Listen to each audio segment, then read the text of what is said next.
Ma'am, this entrance is reserved for the families of fallen officers. Step away from the gate.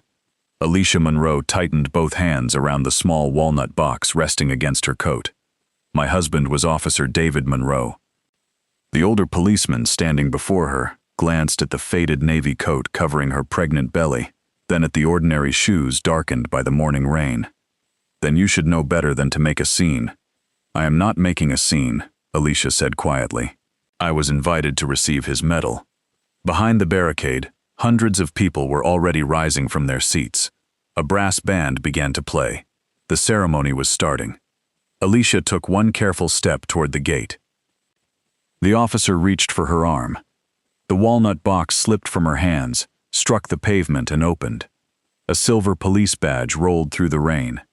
At that exact moment, the voice from the stage echoed across the entire plaza.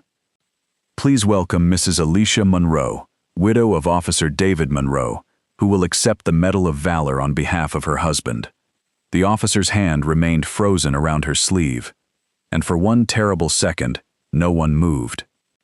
6 months earlier, before the rain, before the barricade, before the city carved David Monroe's name into a wall of polished black stone, Alicia had been standing barefoot in their kitchen, watching her husband struggle with a necktie.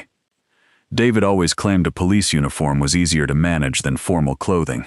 He could fasten a duty belt in darkness and remember nearly every street in the eastern half of Mason Ridge. Yet a simple necktie defeated him almost every Sunday morning.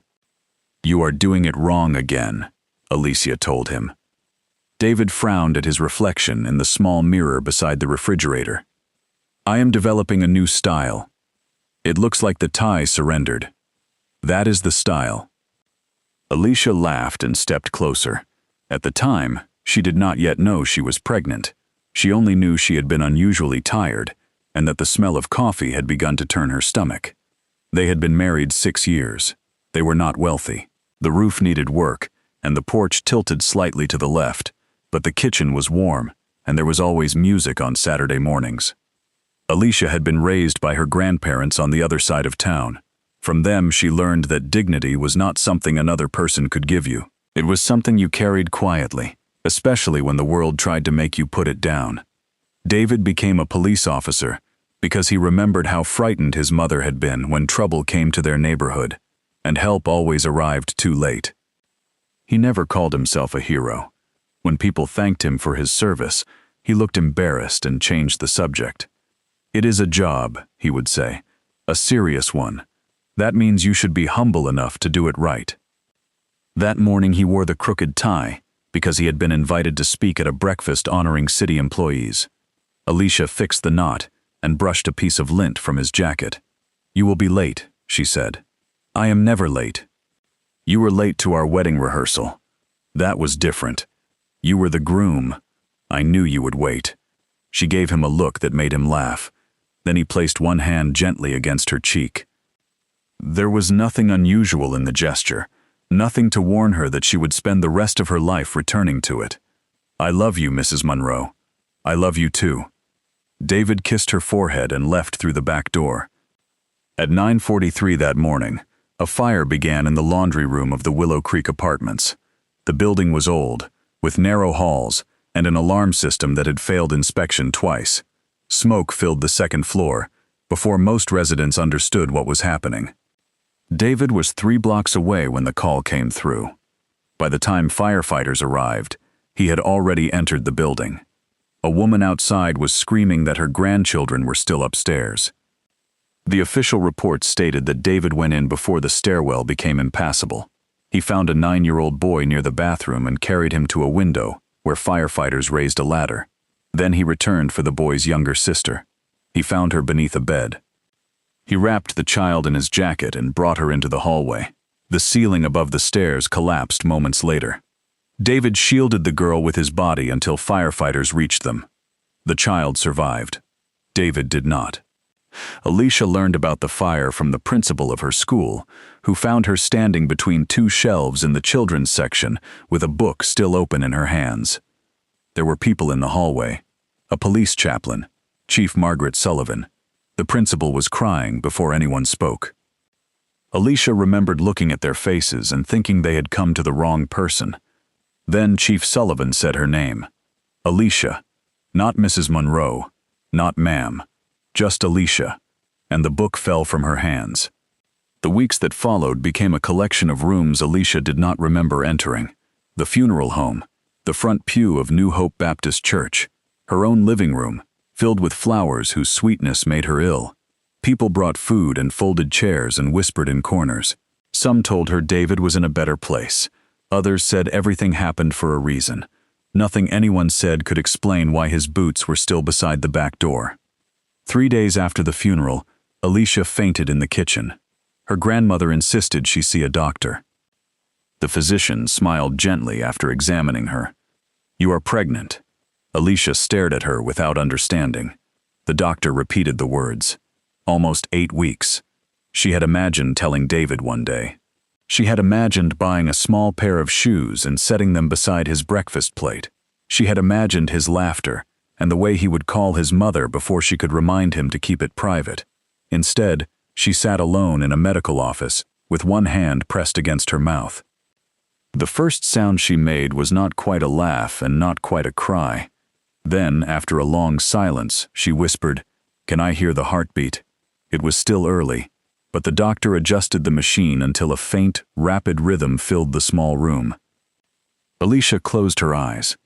There, beneath the unbearable absence of one life, another life had quietly begun. She told no one for 2 weeks. Every evening she sat in David's chair and spoke to him, sometimes about the baby, sometimes to tell him she was angry, sometimes to ask how he could have run into a burning building when he had promised to fix the porch rail that weekend. "I know what you would say," she whispered one night. "You would say you could not leave those children." She looked across the silent room. "But you left us." The words broke something open inside her. She wept until the house seemed to breathe with her. Later, when her tears were spent, Alicia took David's old navy dress coat from the closet. It still carried the faint scent of cedar and the aftershave he wore on Sundays. She pressed her face against it and whispered the truth grief had not yet allowed her to say. "I am proud of you. I am so proud of you. But I wish you had come home." The city announced that David would receive the Medal of Valor, the highest honor Mason Ridge could award a public servant. The ceremony was set for early September, during the annual remembrance service for officers and firefighters killed in the line of duty. By then, Alicia would be more than 7 months pregnant. Chief Sullivan visited to explain the arrangements.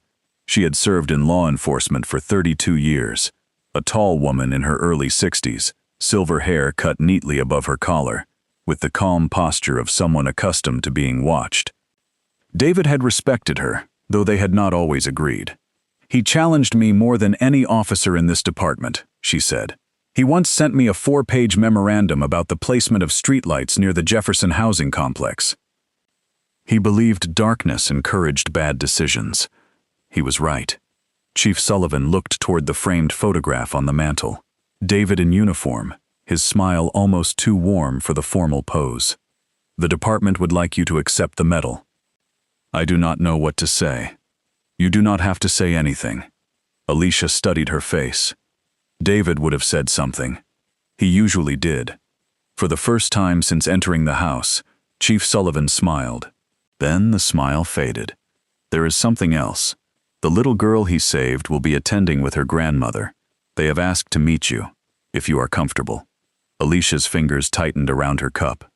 She had seen the child's photograph in the newspaper. Sophie Lane, 7 years old, brown hair, serious eyes. Alicia had avoided most of the articles. The language was too clean. It turned smoke and fear and death into orderly paragraphs.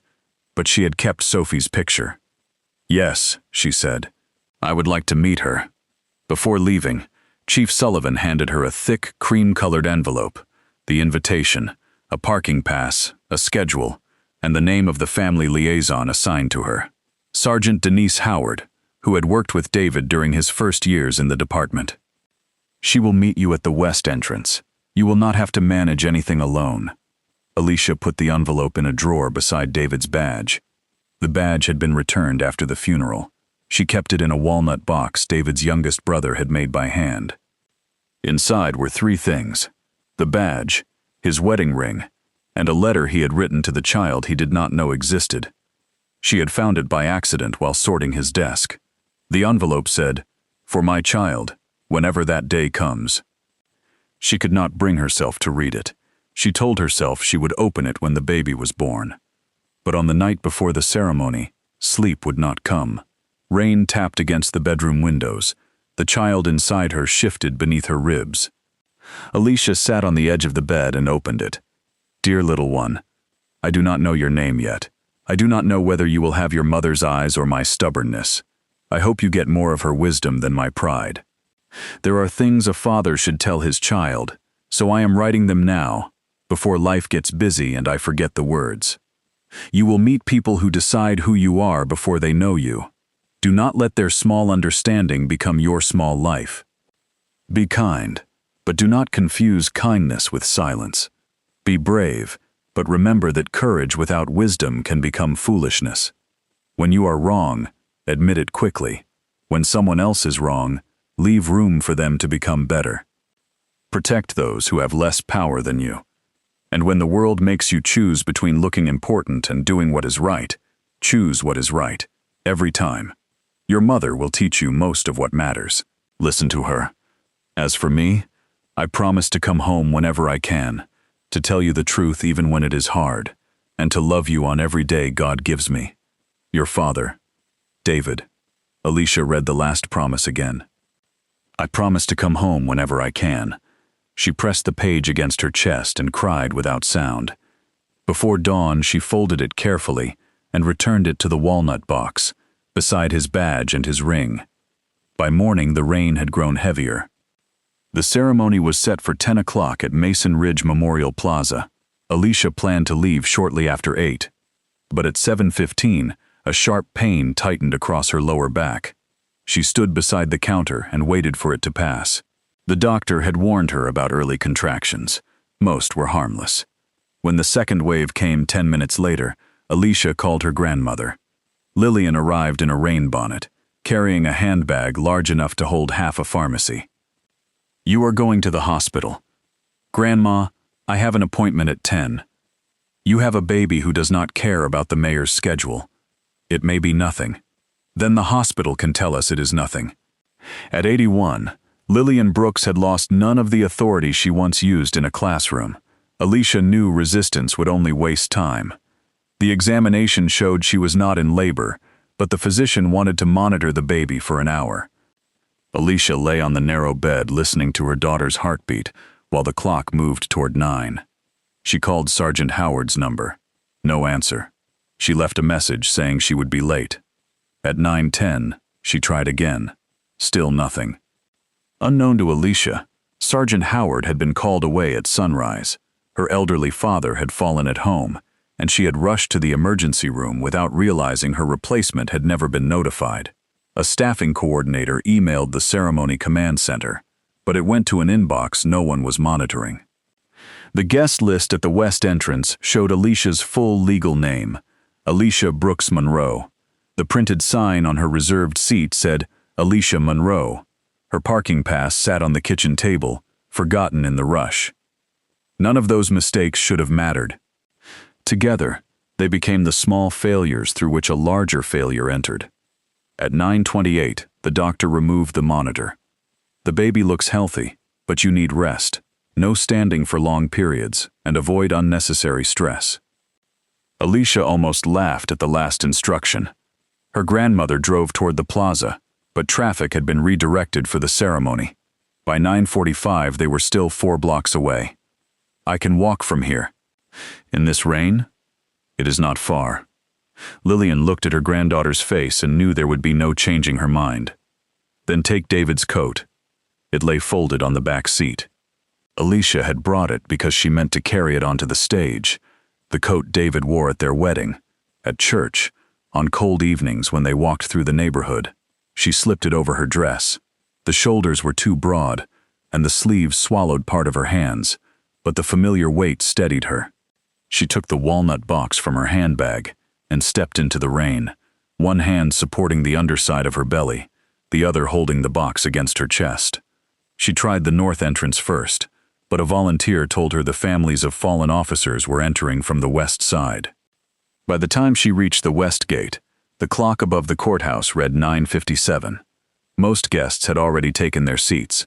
2 officers stood beside the barricade. The younger was Officer Nathan Reed, 26 years old, less than a year out of the academy. Beside him stood Lieutenant Thomas Malloy, a 23-year veteran with a square face, graying hair, and the impatient manner of a man who believed efficiency and authority were the same thing. Malloy had been briefed that morning about possible disruptions. A small group had announced plans to protest city policies near the south side of the plaza.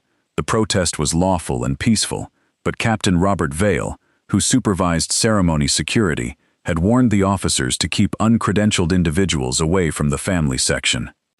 People will use grief to make a point, Vale had told them. Do not let anyone through without the correct pass. It was not an order to mistreat anyone, but it gave Malloy permission to trust suspicion more than judgment. Alicia approached the gate. "Excuse me, I am supposed to be seated in the family section." Malloy extended his hand. "Credential. I do not have the pass with me. I was taken to the hospital this morning and left home quickly. Sergeant Denise Howard was supposed to meet me. Howard is not assigned here. She is my family liaison. Name? Alicia Monroe. Reed checked the printed list. I do not see Alicia Monroe." "It may be under Brooks Monroe." Reed scanned the page again. Before he reached the second section, Malloy said, "Identification." Alicia opened her handbag with one hand and found her driver's license. It read, Alicia Brooks Monroe. The photograph had been taken 4 years earlier, when she wore her hair straight. Today her hair was gathered beneath a dark scarf against the rain. Malloy looked from the license to Alicia. "What is inside the box?" "My husband's badge." "Open it." Alicia hesitated. The walnut box was not merely a container. It held the last physical pieces of her marriage. She had meant to open it on stage, not beneath a plastic tent while a stranger watched. "I would rather wait for Chief Sullivan." "Then you will wait outside. The ceremony is beginning. Please call Sergeant Howard. We do not have time to track down someone who is not stationed here." The brass band sounded inside the plaza. Alicia heard the crowd rise. Her daughter moved sharply beneath her ribs. "I am asking you to check the list again." Malloy handed the license back. "And I am telling you, this gate is reserved for authorized families. I am an authorized family. My husband was Officer David Monroe." Malloy's expression changed only slightly. David's name was known throughout the department, but grief attracted attention, and over the previous months, strangers had appeared at fundraisers claiming connections they did not possess. Malloy looked at the oversized coat, the missing pass, the ordinary handbag. His judgment closed before the facts could enter. If you were Officer Monroe's wife, someone would be here to meet you. Someone was supposed to be. Then contact that person and move away from the barricade. The younger officer shifted uneasily. "Lieutenant," Reed said, "there is a Brooks Monroe on the second page." Malloy did not look. "The procession is starting. Secure the gate." From the stage, the mayor welcomed the assembled families. Alicia stepped toward the narrow opening between the barricades. "I will not miss my husband's name, because no one here will make a telephone call." Malloy moved in front of her. "You are not entering without authorization. My authorization is on that list. Step back." Alicia's voice stayed calm, but it had gained the firmness her students recognized whenever a classroom crossed from noise into disrespect. "You have my identification. You have my full name. You have the name of my liaison officer. You have the name of my husband. Check the list." Several people nearby had begun watching. A woman beneath a red umbrella lifted her phone. Malloy saw the phone and felt the situation moving beyond his control. "Ma'am, this entrance is reserved for the families of fallen officers. Step away from the gate. My husband was Officer David Monroe. Then you should know better than to make a scene." Alicia's face changed, not with anger, with disbelief. "I am not making a scene," she said. "I was invited to receive his medal." Behind the barricade, the crowd rose as the honor guard entered. Alicia took one careful step forward. Malloy reached for her upper arm. His intention was to turn her away from the gate. But her coat was wet. His hand closed around the fabric. The sudden pull shifted her balance. The walnut box slipped from her hands. It struck the pavement and opened. David's badge rolled across the wet concrete. His wedding ring landed near Reed's shoe. The letter slid beneath the barricade. Alicia gasped and reached down. Malloy tightened his hold, believing she was resisting. "Do not pull away." "I am pregnant," Alicia said. Reed stepped forward. "Lieutenant, let go of her." Then the loudspeaker carried the Master of Ceremonies' voice across the plaza. "Please welcome Mrs. Alicia Monroe, widow of Officer David Monroe, who will accept the Medal of Valor on behalf of her husband." Applause began inside the plaza. It faded unevenly as people near the west gate turned toward the disturbance. Malloy's hand remained frozen around Alicia's sleeve. Reed looked at the badge on the pavement.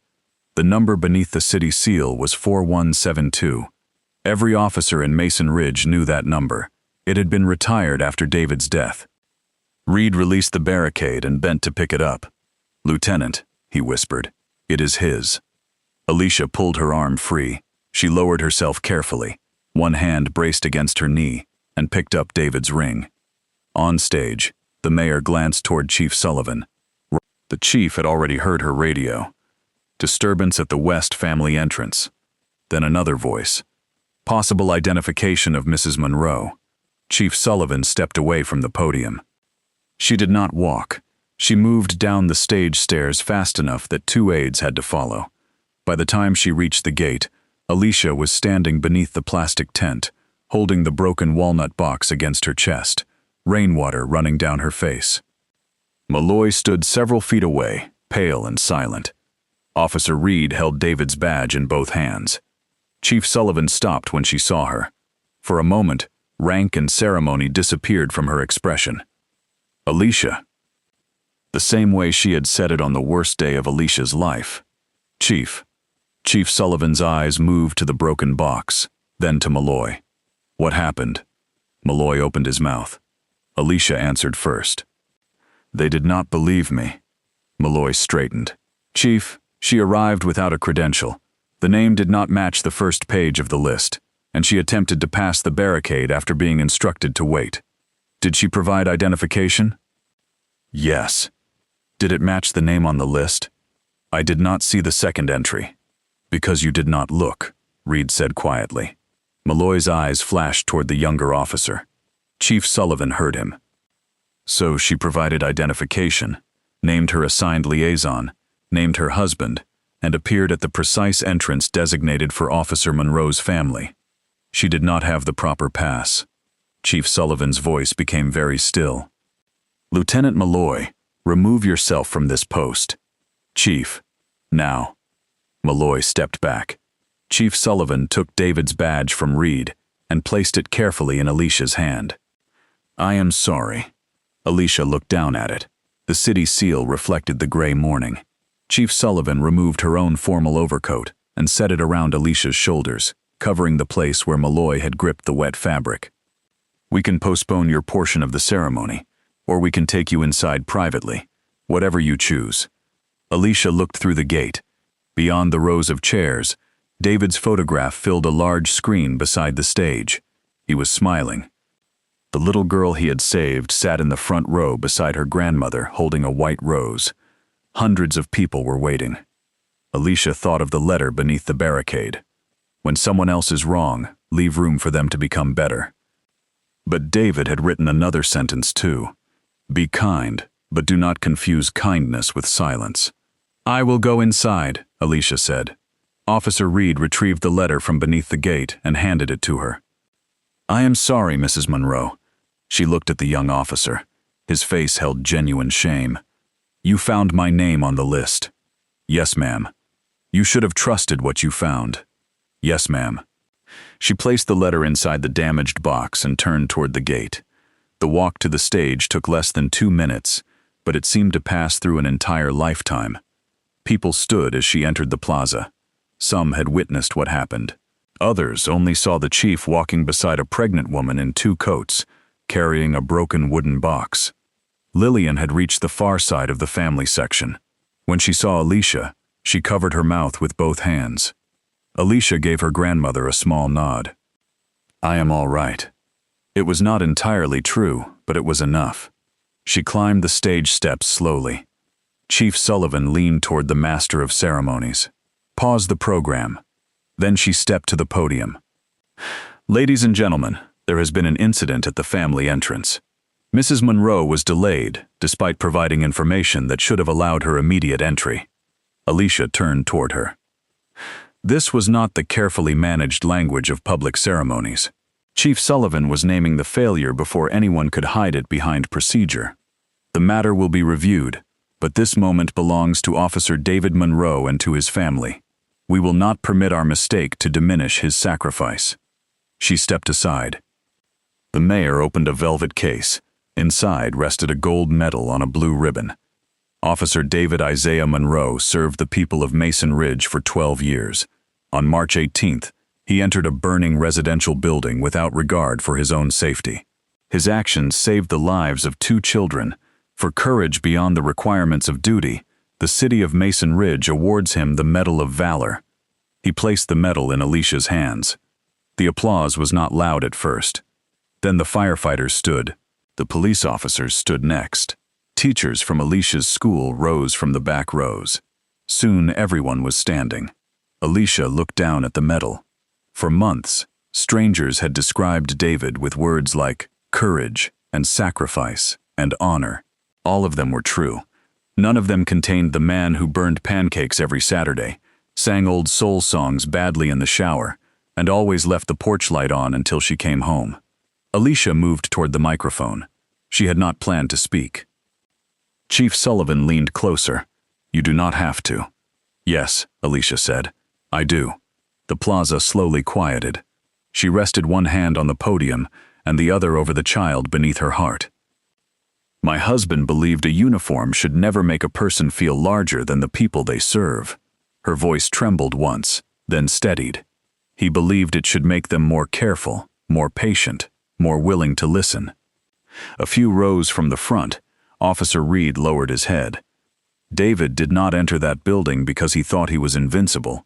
He entered because 2 children had less power than the fire surrounding them. People have called him a hero. I am grateful. But he would tell you, courage is not only found in the largest moment of a life, it is also found in smaller choices. The choice to look twice, the choice to listen, the choice to admit when we are wrong. She looked across the officers assembled below the stage. "This morning I came here carrying my husband's badge. I gave my name. I showed my identification.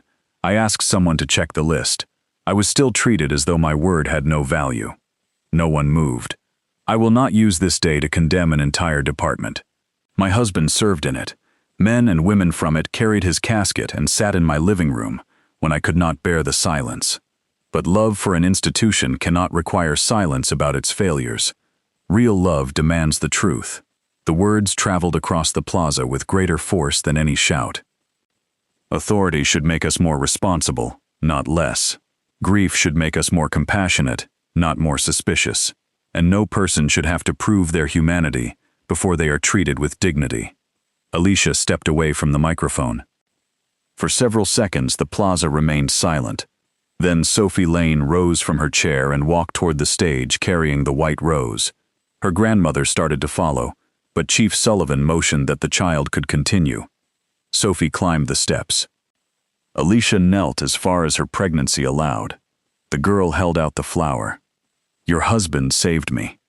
Alicia took the rose. "Yes, he did. My grandma says he covered me so I would not get hurt." Alicia's eyes filled. "That sounds like him." Sophie reached into the pocket of her dress and removed a folded piece of paper. "I made something for the baby." Alicia opened it.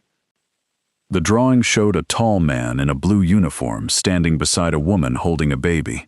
Above them, in a child's uneven handwriting. Her daddy was brave. Alicia pressed it against her heart. "Thank you." Sophie looked at the broken walnut box. "Did it fall?" "Yes. My grandpa can fix wood." Alicia smiled through her tears. "Maybe I will ask him." When the ceremony ended, Chief Sullivan brought Alicia into a quiet room inside the courthouse. A nurse checked her blood pressure and listened to the baby's heartbeat. Lillian stood beside the chair with her arms folded. Her doctor told her this morning to avoid unnecessary stress, the nurse said. Lillian looked directly at Chief Sullivan. I believe the stress introduced itself. The chief accepted the rebuke. Yes, ma'am. Alicia sat beneath David's coat, exhausted but medically well. I do not want a parade of apologies, she said. I want to know what happens next. Chief Sullivan pulled a chair closer. Lieutenant Malloy has been removed from public duty. Officer Reed will submit a full statement. All security video will be preserved. An external review board will examine the incident. Will Captain Vale be included? I heard Malloy mention instructions about unauthorized people. The chief's eyes narrowed slightly. Then she nodded. The briefing and the command decisions will be reviewed as well. Alicia looked toward the rain moving down the window. I do not know Lieutenant Malloy.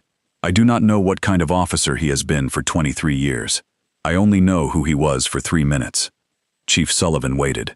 3 minutes can change a life. Sometimes it saves one. Sometimes it damages one. I do not want you to protect him because he has served a long time. And I do not want you to destroy him because the city is embarrassed. What do you want? The truth. That may take time. The truth usually does. The first video appeared online before Alicia left the courthouse. The woman beneath the red umbrella had recorded nearly the whole encounter. Alicia asking the officers to check the list, Malloy refusing, his hand closing around her coat, the box falling, the badge rolling across the pavement. By evening, national networks were requesting interviews. Pregnant widow blocked from husband's medal ceremony. Alicia refused every one of them. She went home, placed David's medal on the mantel, and turned off the television. But silence did not stop the noise. People gathered outside police headquarters. Strangers sent flowers. Others sent angry letters claiming she had exaggerated it all for attention. Alicia read none of it. For 3 days, she stayed home and prepared the baby's room. David had painted the walls a soft yellow months before his death, believing they might someday need a nursery. At the time, she had accused him of making work for no reason. There is always a reason for yellow paint, he had said. Now she stood in that room, folding small blankets. The walnut box rested on the dresser, held together by a strip of cloth. On the 4th morning, someone knocked at the door. Officer Nathan Reed stood on the porch in civilian clothes, holding his hat in both hands. His eyes were red from lack of sleep. You should not be here, Alicia said. I know. She waited. He reached into his coat and removed a small brass hinge. It broke off the box. I found it near the barricade after you went inside. Alicia took it. Thank you. Reed did not leave. What else? I could have stopped it. You tried to tell him my name was on the list. I should have done more. He turned the hat over in his hands. He was my lieutenant. I thought if I challenged him in front of people, I would make it worse. You were afraid. Yes, ma'am. So was I. Reed's face tightened. Fear does not excuse what we do, Alicia said, but pretending we were not afraid keeps us from understanding why we did it. Did you tell the whole truth in your statement? Even the part where he told you to ignore what you found? Reed nodded. Then keep telling the truth. I am sorry, Mrs. Monroe. I believe you. That does not mean the apology repairs what happened. She held up the brass hinge. Trying matters. What you do next matters more. As Reed walked down the porch steps, she called after him. Officer Reed, my husband kept a photograph from his first year in uniform. You are standing beside him at a community picnic. Reed stared at her. I was 15. You were wearing a red basketball jersey. A faint, painful smile crossed his face. Officer Monroe stopped me from being arrested that summer. Another officer thought my friends and I had broken a window. I got angry. I said things I should not have said. He looked down the street. Officer Monroe arrived and listened. He found the owner, checked the camera, proved we had nothing to do with it. He treated me like I still had a future. Alicia looked at the man David had once helped. Then honor him by giving someone else the same chance. The external review board was led by Eleanor Price, a retired judge, 72 years old, known for asking questions so quietly that people revealed more than they intended. She interviewed Alicia first, in a private room without cameras. When Alicia finished describing the morning, Judge Price closed her notebook. "What outcome would feel like justice to you?" "I do not know yet. I do not think justice is a feeling. Feelings change. Justice should still be standing after anger goes home." Judge Price opened the notebook again. "Then let us find it." The investigation showed Malloy had no history of excessive force complaints. He had once spent 2 hours persuading a distressed veteran to step back from the edge of a bridge. He was not known as cruel. He was known as rigid. Younger officers described a man who treated uncertainty like disobedience. They also described a broader problem. For a year, Captain Robert Vale had emphasized arrest numbers, rapid compliance, and command presence, and mocked officers who took too long to resolve encounters. "We are not social workers," he had said at one briefing. "Control the situation first, sort out feelings later." No written policy contained those words. They had still shaped behavior. Judge Price asked Malloy why he had not called command. The program was beginning. How long would verification have taken? Perhaps 1 minute. Why was 1 minute too long? Malloy stared at the table. I believed she was attempting to pressure us.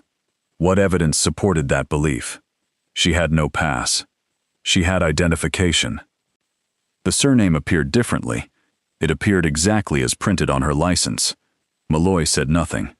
"She named a family liaison," Judge Price continued. "We could not reach Sergeant Howard. The call log shows no one attempted to call her until after the incident." Malloy's jaw tightened. She moved toward the gate after being instructed not to. She moved toward the gate because her husband's name was being announced. "I did not know that. You knew she claimed to be his widow." I did not believe her. Judge Price folded her hands. "Lieutenant, what would she have needed to look like for you to believe her?" The question entered the room and remained there. Malloy's attorney shifted in his chair. Malloy stared at the blank wall. Finally, he said, "I do not know." Judge Price's voice stayed calm. "That is the question you must answer." The board found the failure was not only Malloy's. His decisions caused the encounter. The department's culture made those decisions easier. 3 weeks later, Chief Sullivan visited again. She sat at the kitchen table while Alicia made tea. "The findings are released tomorrow. Lieutenant Malloy failed to conduct a reasonable verification, used unnecessary physical contact, and disregarded information from both you and Officer Reed. Captain Vale's briefing encouraged inflexible enforcement without safeguards. Both faced disciplinary hearings." She looked older than she had on the day of the ceremony. "There is another finding. Department leadership failed to establish any reliable system for supporting families at public events. That includes me. I offered the mayor my resignation." Alicia had not expected that. Did he accept it? "He asked me to remain until the final review. Do you want to resign?" Chief Sullivan looked toward David's photograph. "Part of me does. I promised you that mourning would be handled with care. I placed the responsibility in a system I assumed would work. It did not. Would resigning repair the system? Not by itself. Would the next chief know what failed? They would have the report. A report is not the same as having stood at the gate and seen the consequences." Alicia set down the teapot. "David argued with you because he thought you could listen. He expected more from you. So do I. Stay long enough to change what happened." Chief Sullivan considered the words. "Some people will say I stayed to protect my position. Then give them something better to talk about." The public hearing took place in the middle of October. By then, Alicia was 37 weeks pregnant. The council chamber was filled beyond capacity. Television cameras lined the walls. Malloy entered through a side door in a dark civilian suit. He had not spoken publicly since the incident. His wife sat behind him, a small woman with gray hair and tired eyes. Judge Price presented the findings without dramatic language. A chain of preventable decisions, a guest list poorly organized, officers with no verification procedure, a captain who emphasized control without judgment, a lieutenant who ignored confirming information, and a young officer who saw the error but did not intervene. The board recommended disciplinary action, policy revision, supervisor retraining, and a permanent family services coordinator. Then the council allowed public statements. Some demanded immediate dismissals. Others warned against judging officers on a single incident. Alicia listened. When her name was called, she walked to the podium, carrying David's repaired walnut box. Sophie Lane's grandfather had restored it, replacing the broken hinge and smoothing the damaged corner without erasing the mark. She placed it before her. "My name is Alicia Brooks Monroe. My husband was Officer David Isaiah Monroe." The room became still. "Many people have asked what punishment I want. I understand the question, but I believe we should begin somewhere else." She opened the box and removed David's badge. "This badge gave my husband authority. It also gave him responsibility. He understood that the second was greater than the first." She looked toward Malloy. "I gave enough information to be believed. I was not believed because a decision about me had already been made. That decision did not begin with hatred. Most damaging decisions do not announce themselves so clearly. Sometimes they begin with impatience, sometimes with pride, sometimes with a habit of seeing certain people as problems before seeing them as people." No one in the chamber moved. "I am not asking this council for revenge. Revenge would make the pain change addresses. It would not repair what allowed the pain to happen." Her voice softened. "My daughter will be born very soon. She will know that her father died saving 2 children. She will also know that when her mother carried his badge to receive his medal, she was treated as though she did not belong. What happens after that sentence will become part of her inheritance too." She returned to her seat. The chamber remained silent until Judge Price spoke. "Lieutenant Malloy has requested permission to make a statement." Malloy approached the podium. He looked different without a uniform, smaller somehow, not weak, but stripped of the symbols behind which certainty had once hidden. He did not read from notes. "Mrs. Monroe, I have spent 23 years believing I was a good officer. That belief made it difficult to accept that I could do something unworthy of the position." His voice tightened. "I told myself you lacked the correct pass. I told myself I was protecting the ceremony. I told myself you did not follow instructions. All of those things let me avoid the simpler truth. You gave me enough information. Officer Reed found your name. I chose not to listen, because I had already decided what was happening." Alicia watched him without expression. "When your husband's badge rolled onto the ground, I understood what I had done, but the badge should not have been necessary. You should not have needed to belong to a respected officer to deserve patience." Several people lowered their heads. "I cannot ask you to forgive me. I cannot repair that morning by saying I am sorry in public. I can only tell the truth and accept what follows." He turned toward the council. "I will not contest the disciplinary findings." Then he returned to his seat. Captain Vale did contest them. He argued for nearly an hour that discipline would weaken command authority, and called the incident an unfortunate but isolated failure. Judge Price asked him one question. "If an entire command structure produces an isolated failure, how many isolated failures remain unseen?" Vale had no answer. The final decisions came the following week. Captain Robert Vale was demoted and permanently removed from supervisory command. Lieutenant Thomas Malloy received a lengthy suspension without pay, was stripped of supervisory authority, and could return only after retraining, community service, and an independent fitness review. Some believed he should have been dismissed. Others believed the discipline was too severe. Alicia accepted that justice rarely satisfied every observer. Officer Nathan Reed received a formal reprimand, though the board credited his complete testimony. Chief Sullivan remained in office. She reorganized the command structure, built a rapid identity verification system, appointed Sergeant Denise Howard to lead a permanent family support unit, and adopted a policy stating that rank did not excuse an officer from intervening when another officer's conduct became unreasonable.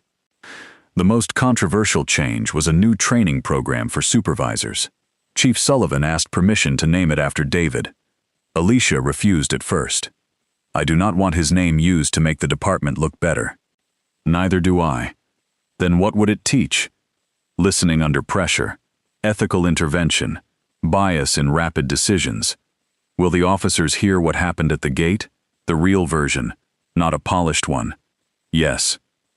Alicia thought for several days, then agreed under one condition. It would not be called the Officer David Monroe Heroism Initiative. It would be called the David Monroe Responsibility Project. David did not trust grand words, she told the chief. Responsibility is harder to decorate. On the morning of October 28th, Alicia woke before dawn with a slow, unmistakable pressure across her back. This time she did not call the doctor first. She called her grandmother. Lillian answered on the second ring. Is it time? I think so. I have been dressed since September. At the hospital, labor moved slowly. Alicia walked the corridor with one hand on the railing, while Lillian carried the walnut box. You brought the badge? You brought your husband's coat to a memorial ceremony in the rain. Do not question what I carry. The labor lasted 14 hours. There were moments when Alicia believed she could not continue. Then she remembered the small heartbeat she had heard alone months earlier. She remembered David's letter. Your mother will teach you most of what matters. Listen to her. At 8:47 that evening, a child's cry filled the delivery room. The nurse placed a baby girl against Alicia's chest. Dark curls, wide searching eyes, hands that opened and closed as though already reaching for the world. Alicia wept. Hello, Grace. Lillian opened the walnut box and set David's wedding ring beside the bassinet. Alicia held her daughter close. Your father loved you before he knew your name, she whispered. 1 week later, Malloy sent her a letter. She left it unopened on the kitchen table for 2 days.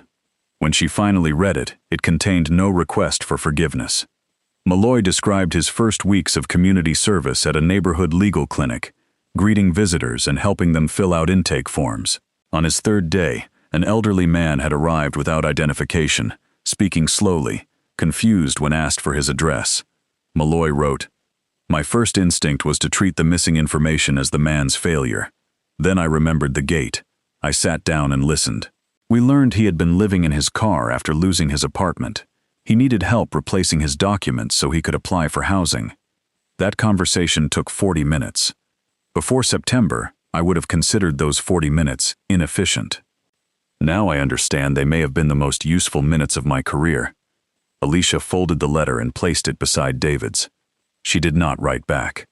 Forgiveness, she had learned, was not a door one person could demand another open.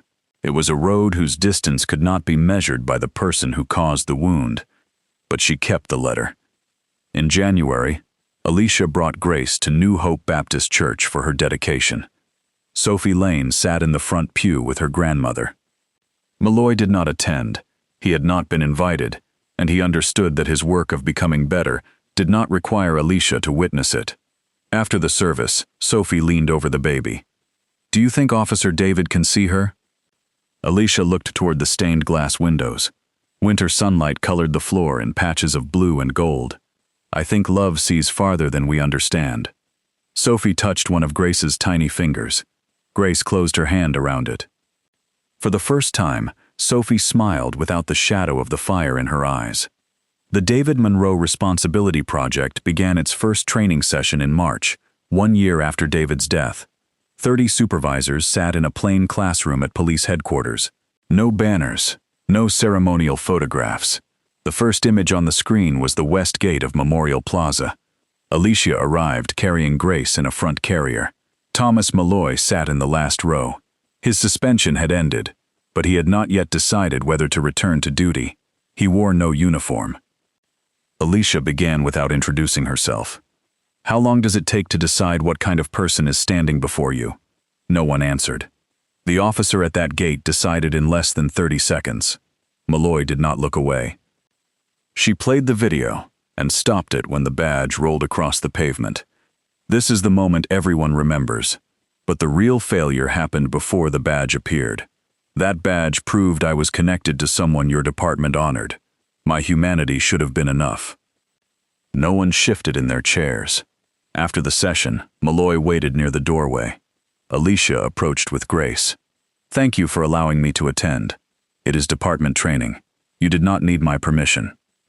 I needed to know my presence would not harm you. Alicia appreciated the distinction. I read your letter. Malloy nodded. The man from the clinic received temporary housing last week. He also has a new identification card. That is good. I have decided to return to duty, but not as a supervisor. Why? Because I spent years teaching younger officers to be certain. I would like to learn how to be useful instead. Alicia looked down at Grace. The baby was awake, watching Malloy with solemn curiosity. He smiled faintly. She looks like Officer Monroe. You never saw David as a baby. No.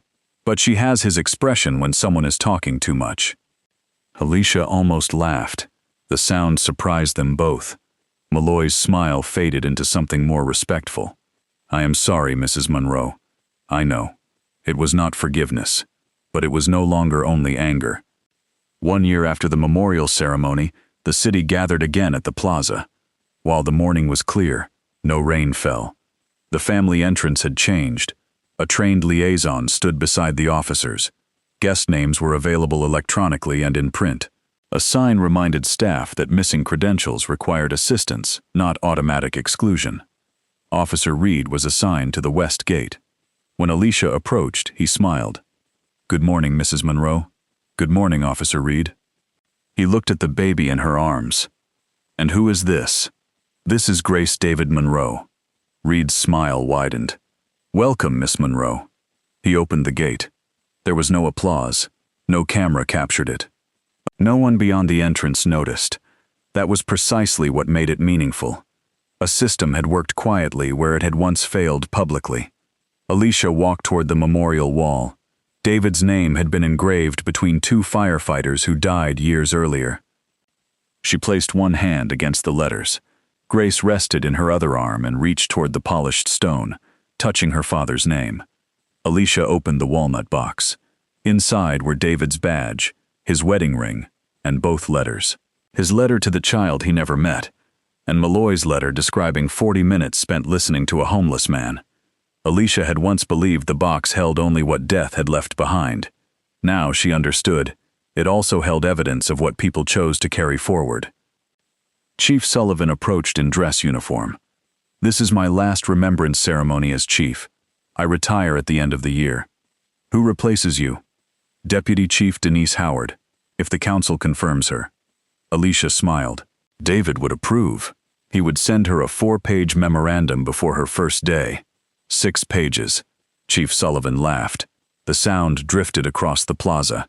Sophie Lane came running carefully toward them, taller now, carrying 2 white roses. One she laid beneath David's name. The other she gave to Grace, who immediately tried to put the petals in her mouth.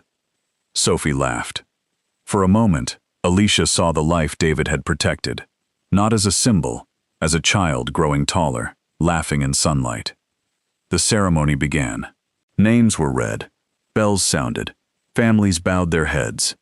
When David's name was spoken, Alicia did not hear only the day he died. She heard the kitchen laughter, the crooked tie, the Saturday music, the promise written before Grace existed. I promise to come home whenever I can.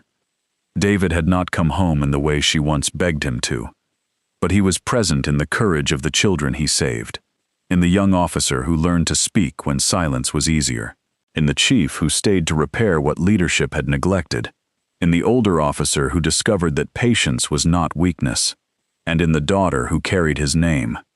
After the ceremony, Alicia remained by the wall while the plaza slowly emptied. Malloy stood at a respectful distance. He had come in uniform, without supervisory insignia. Alicia noticed him and lifted one hand. He approached.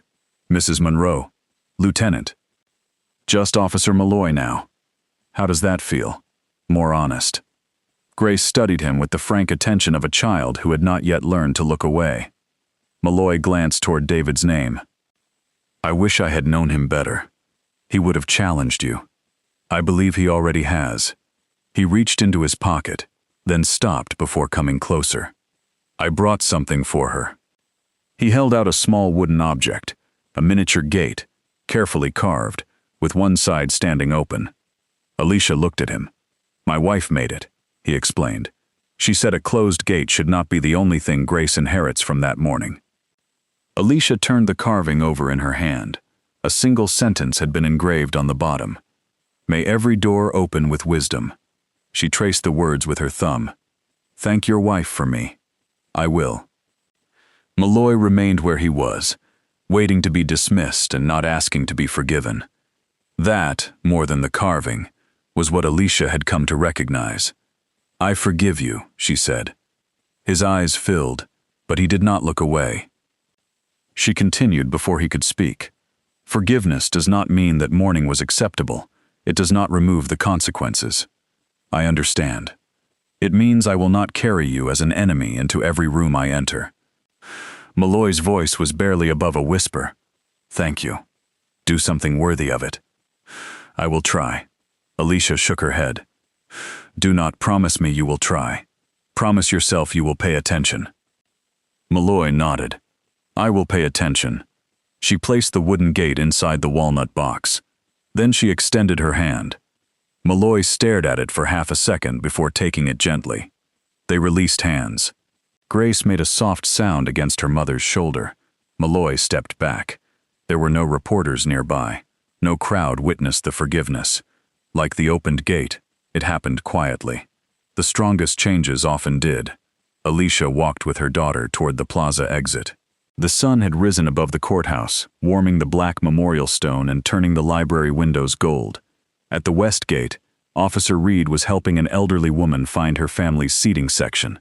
He did not rush her. He did not treat her confusion as defiance. He listened. Alicia paused long enough to watch him check the list twice. Then she went home. That evening she placed the Medal of Valor above the fireplace and set the repaired walnut box beneath David's photograph. Beside it she placed Sophie's drawing and the small wooden gate. Grace slept in a cradle near the sofa. Alicia turned on the record player. One of David's favorite songs filled the room, soft and warm with the sound of another generation. She stood alone in the kitchen for a moment. Then she closed her eyes and let herself remember the last morning. David struggling with the necktie. His laughter. His hand against her cheek. I love you, Mrs. Monroe. Grief was still there. It would always be there. But it no longer filled every room. There was space beside it now. Space for Grace's breathing. Space for music. Space for anger that had become purpose. Space for a city imperfectly learning that justice was not a single punishment or a public apology.